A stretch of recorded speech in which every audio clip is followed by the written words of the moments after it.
અરવલ્લી અને સાબરકાંઠાની અંદર બીઝેડ ફાઇનાન્સની ઓફિસની અંદર સીઆઈડી ક્રાઇમ બ્રાન્ચ દ્વારા દરોડા પાડવામાં આવ્યા હતા.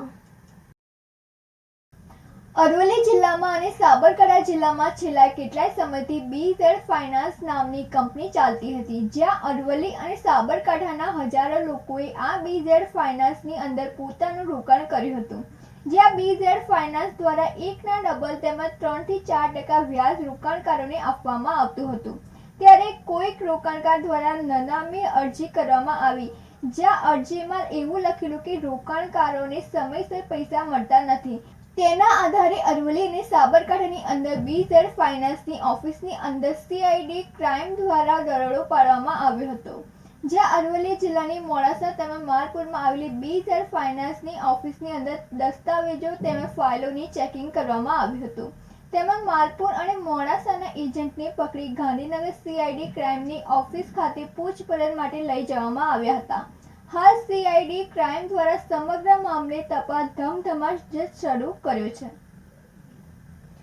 ભરત કડિયા સાથે નંદિની જોશી, સિટી ન્યૂઝ મોડાસા. બાબર તાલુકા પંચાયત કચેરીએ ટીડીઓ જ્યોત્સનાબેન અને મનરેગા ટેકનિકલ આસિસ્ટન્ટનો વિદાય અને સત્કાર સમારંભ કાર્યક્રમ યોજાયો હતો. ટીડીઓ જ્યોત્સનાબેનની બદલી તથા મનરેગા ટેકનિકલ આસિસ્ટન્ટ વય નિવૃત્તિ થતા બંનેને માનભેર વિદાય આપવામાં આવેલ તથા નવા આવેલ ટીડીઓ કેવી મોઢેરાને સત્કારવામાં આવ્યા હતા. બાબર તાલુકામાં 3 વર્ષથી ફરજ બજાવતા ટીડીઓ જ્યોત્સનાબેન પરમાર તેમજ આ કચેરીના મનરેગા શાખામાં ફરજ બજાવતા ટેકનિકલ આસિસ્ટન્ટ પીકે ગોખલાણી, જેમાં ટીડીઓ જ્યોત્સનાબેન પરમારની બદલી થયેલ તેમજ પીકે ગોખલાણી વય નિવૃત્ત થતા આ કચેરીના તમામ અધિકારીગણ, કર્મચારીગણ, સ્ટાફગણ તથા તાલુકા વિસ્તારના તમામ તલાટીઓ અને સરપંચો વગેરે મળીને બંને કર્મયોગીને સન્માન સાથે વિદાય આપી હતી અને બંનેની ફરજ દરમિયાન કામગીરીને બિરદાવવામાં આવી હતી. આ પ્રસંગે શુભેચ્છકોએ બંનેને ભેટ સોગાદો આપી હતી. સાથોસાથ આ કચેરીએ ફરજ ઉપર આવેલા નવા ટીડીઓ કેવી મોઢેરાને સન્માન સાથે સત્કારી આવકારવામાં આવ્યા હતા. અંતિમ વિદાય લેતા ટીડીઓ બહેન અને નિવૃત્ત થતા ટેકનિકલ આસિસ્ટન્ટ પીકે ગોખલાણીએ તેઓની ફરજ દરમિયાન સૌ કોઈનો સાથ સહકાર મળ્યો તે માટે આભાર વ્યક્ત કર્યો હતો. ગિરીશ જોશી સાથે નંદિની જોશી, સિટી ન્યૂઝ બાબર.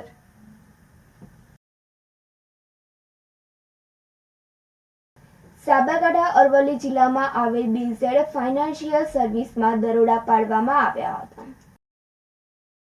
સાબરકાંઠા અરવલ્લી જિલ્લામાં આવેલ બીઝેડ ફાઇનાન્શિયલ સર્વિસે દરોડા પાડ્યા હતા, જેમાં મુખ્ય આરોપી ભૂપેન્દ્રસિંહ ઝાલા સામે ફરિયાદ નોંધવાની કાર્યવાહી શરૂ કરી છે અને 1 મહિના માટે અલગ અલગ જગ્યાએ સર્વેલન્સ ગોઠવવામાં આવ્યું હતું. ત્યારબાદ ગઈકાલે વિવિધ સ્થળોએ દરોડા પાડવામાં આવ્યા હતા અને બીઝેડ ફાઇનાન્શિયલ સર્વિસે એક અનધિકૃત એન્ટિટી છે. તેઓએ દર મહિને 3% લઈને દર વર્ષે 33% વધુ રિટર્ન ઓફર કર્યા હતા અને તેની પાસેથી કેટલાક લોકોએ પૈસા લીધા તે કહેવું મુશ્કેલ છે અને ₹175 કરોડના ટ્રાફિક મળી આવ્યા છે, જેમાં શિક્ષકો અને નિવૃત્ત સરકારી કર્મચારીઓને નિશાન બનાવવામાં આવ્યા હતા અને લાલ બોક્સ દરમિયાન 16.37 લાખની રોકડ મળી આવી હતી તથા કરાર અને 34 દસ્તાવેજો મળી આવ્યા છે, જેથી ફરિયાદ નોંધવાની પ્રક્રિયા શરૂ કરવામાં આવી છે અને હાલમાં અનંત દરજી નામનો એજન્ટ ઝડપાયો છે તથા અન્ય 5 કર્મચારીઓની અટકાયત કરવામાં આવી છે અને એજન્ટોને 5 થી 25% સુધીનું કમિશન આપવામાં આવ્યું હતું. તે 6,000 કરોડથી ઓછી અથવા તેનાથી વધુ હોઈ શકે છે તેવું રાજકુમાર પાંડિયન ભરત કડિયા સાથે Tanisha Parmar, city news Modasa. Economic offences wing को लगभग 1 महीने के पहले एक ऐसे इंफॉर्मेशन मिली कि खास करके साबरकांठा, महसाना, गांधीनगर इस एरिया में एक पर्टिकुलर संस्था, अनधिकृत संस्था पॉलिसी स्कीम चला रहे। उसके बाद हम लोग सर्वेलेंस ऑर्गेनाइज किए थे। वो सर्वेलेंस में जो माहिती मिली उसके आधार पर कल शाम को संयुक्त एक रेड ऑर्गेनाइज किए थे। उसमें ऑल 6 डिस्ट्रिक्ट्स टीम्स वेंट और रेड के दौरान कुछ दस्तावेज, computers, laptops, mobiles, documents, cash सब मिला और साथ साथ जो ऑफिस में हाजिर थे उन लोगों को पकड़े। उसमें मोस्टली ऑफिस स्टाफ और एक एजेंट मिले। एजेंट का नाम अनंत दर्जी और जिसमें मेन जो सूत्रधार है ये भूपेंद्र सिंह परबत झाला। उनका मुख्य कार्यालय है रानासन तलौद में है। उसके अलावा जैसे जो 6 डिस्ट्रिक्ट मैंने बोला था उस सारे सभी डिस्ट्रिक्ट में रेंट में ऑफिस लेके रखे, वहाँ से ये सब काम कर रहे थे, लोगों को चीटिंग करना। इनका जो एमओ मेनली उनके टारगेट एक तो teachers and retired government servants को टारगेट करते हैं और उनको जो एग्जॉम मतलब वेरी अट्रैक्टिव रिटर्न्स प्रॉमिस करते हैं कि 3% पर मंथ से लेके पूरा साल का 36% इंटरेस्ट के साथ देंगे। बट इन लोग क्या चालाकी के जो अग्रीमेंट है उसमें तो खाली 7% ही लिखते हैं, पर मौखिक प्रॉमिस करते हैं कि 36% तक मिलेगा। और साथ साथ इनिशियली उनको अट्रैक्ट करने के लिए जो पैसा जमा करते हैं उसको मोबाइल फ़ोन अथवा टीवी ऐसे कोई गिफ्ट भी देते हैं। और साथ साथ जो एजेंट्स हैं उनके लिए 5% से लेकर 25% तक पैसा ऑफर करें ताकि मोर एंड मोर इस तरह के विक्टिम्स को वो लोग लेके आए। अभी तक कितने लोग इसका शिकार हुए हैं? शिकन अंदाज मैं नहीं लगा सकता हूँ। ये क्या है, जैसे अभी मीडिया में जाएगा, लोग सामने से आएंगे तभी हमें एक आइडिया होगा, पर ये लगभग 2020-21 से चल रहा है, तो आप अनुमान कर सकते हैं 4 साल से कितने लोग विक्टिम हो सकते हैं। आप सब जानते हैं पोंसी स्कीम में क्या होता है, शुरुआत में आपको अट्रैक्ट करने के लिए पैसा देते हैं, जो प्रॉमिस करके देते हैं वो भी अपने पॉकेट से नहीं, दूसरा जो कस्टमर है उसका पैसा रोटेट करते हैं शुरू में। तो वो एक बार एक लेवल तक पहुंच जाता है, काफ़ी मतलब जो उनके टारगेट के हिसाब से जितने लोग ज़्यादा से ज़्यादा कवर हो गया फिर पैसा देना बंद कर देते हैं। सो ये पब्लिक को भी पता होता है एंड लोकली जो भी रहते हैं उनको भी पता होता है इस तरह का चल रहा है। पर थोड़ा जो इनिशियली जैसे मैंने बोला ना पैसा रिटर्न मिल रहा है इसलिए कोई कंप्लेन नहीं करता है, पर जब बंद हो जाता है तब कंप्लेन करना शुरू होता है। तो हम लोग जब एंटर किए ये कंप्लेन आने के पहले ऐसे प्रोएक्टिव मेजर में हम लोग किए, तो ओरिजिनली कोई विक्टिम हमारे पास कंप्लेन करने आया नहीं, but we came to know through our sources कि इस तरह का चल रहा है। इसलिए instead of waiting for the complainant to come, by the time और काफ़ी विक्टिम्स हो जाएंगे, हम लोग एक प्रोएक्टिव मेजर से ये रेड ऑर्गेनाइज किए थे। અરવલ્લી અને સાબરકાંઠાની અંદર બીઝેડ ફાઇનાન્સની ઓફિસની અંદર સીઆઈડી ક્રાઇમ બ્રાન્ચ દ્વારા દરોડા પાડવામાં આવ્યા હતા।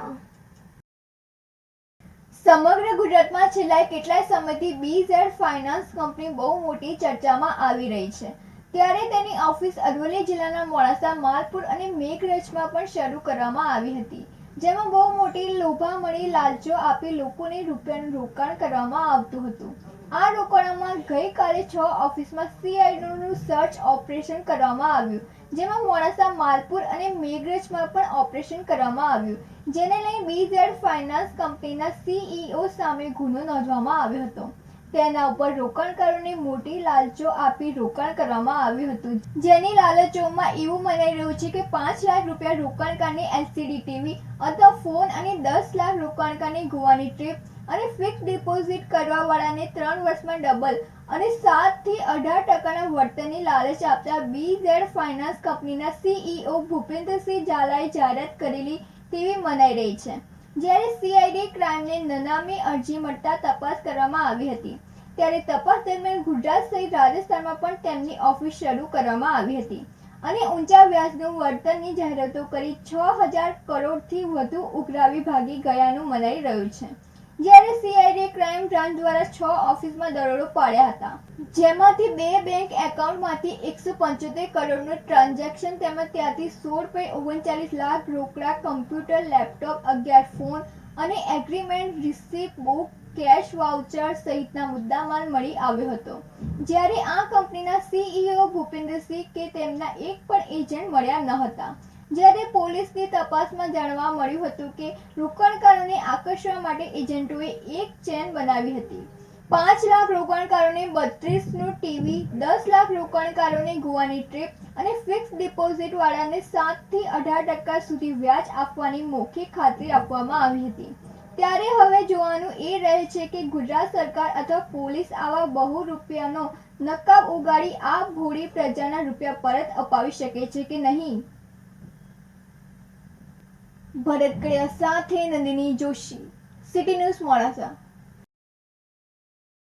સમગ્ર ગુજરાતમાં બીઝેડ કંપની દ્વારા જે મોટું ફૂલેકું ફેરવવામાં આવી રહ્યું છે તેના અંદરમાં એવું મનાઈ રહ્યું છે કે 6000 કરોડનું જે ફૂલેકું ફેરવવામાં આવી રહ્યું છે તેની એક શાખાઓ જે છે તે માલપુર, મેઘરજ અને મોડાસામાં આવેલી છે અને ત્યાં આગળ લોકો આજે સવારથી ધરમના ધક્કા ખાઈ રહ્યા છે, જેનું આ ટીવીમાં અને પેપરના અંદરમાં પ્રસિદ્ધ કરવામાં આવ્યું છે. ત્યારબાદ પણ ચોક્કસપણે જોવા જઈએ તો તેના અંદરમાં પોલીસે જે CID ક્રાઇમે ત્યાં આગળ તપાસ કરતા એવું જાણવા મળ્યું હતું કે 175 કરોડની જે એન્ટ્રીઓ છે તે બે ટ્રાન્ઝેક્શન મોટા જોવા મળ્યા હતા અને ચોક્કસ જોવા જઈએ તો જે લોભ અને લાલચ અને ત્યાં આગળ આપવામાં આવી હતી એજન્ટો દ્વારા, પણ એ ચોક્કસ જોવા જઈએ તો 5 લાખ રૂપિયાનું જે રોકાણકાર હોય તો તેને એક LED TV આપવાની અને 10 લાખનું રોકાણકાર હોય તો તેને ગોવાની ટ્રીપ આપવી તથા જે વધુનું રોકાણકાર હોય તો તેને 3 વર્ષમાં બમણા કરી આપવા અને 7 થી 18% સુધીનું વ્યાજ આપવું તેવી